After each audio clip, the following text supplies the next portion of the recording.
জলপাইগুড়ি জেলার মালবাজারে দেখা গেল বিরল দৃশ্য। ঝাঁকে ঝাঁকে বিলুপ্ত প্রায় শকুন জড়ো হয়েছে রেল রাস্তার ধারে। দীর্ঘ সময় পরে একসঙ্গে এত শকুন দেখে খুশি বন দফতর ও পরিবেশ প্রেমীরা। একসময় গ্রাম বাংলায় যে দৃশ্য প্রায়শই দেখা যেত, দীর্ঘ সময় পর সে বিরল দৃশ্য দেখা গেল জলপাইগুড়ি জেলার মালবাজার মহকুমার রেলপথের ধারে।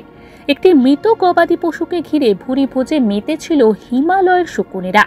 আর এই হিমালয়ান ভালচারের ভুরিভোজ দেখতে ভিড় জমিয়েছিলেন সাধারণ মানুষেরা।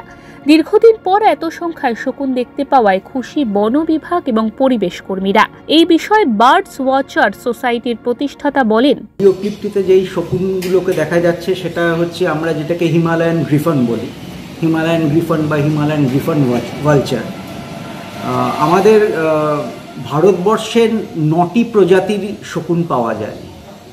তাদের মধ্যে প্রায় সবকটা প্রজাতিরই শকুনের সংখ্যা যত দিন যাচ্ছে কমে আসছে। তাদের মধ্যে হিমালয়ান ভালচারের সংখ্যার অবস্থাটা রিলেটিভলি বেটার। এই হিমালয়ান ভালচার আমাদের যে এটা তো হচ্ছে আমাদের হিমালয়ের পাদদেশের সমতল তরাই বা ডুয়ার্স অঞ্চল। এই হিমালয়ান গ্রিফনগুলো ব্রিড করে হচ্ছে আমাদের হিমালয়াসে। পরিবেশ উপকারী শকুন কেন বিলুপ্তির পথে? লক্ষ লক্ষ শকুন কেন বিলুপ্ত হয়ে গেল? উল্লেখ্য, মৃত গবাদি পশু খেয়েই বেঁচে থাকে পরিবেশের উপকারী শকুন।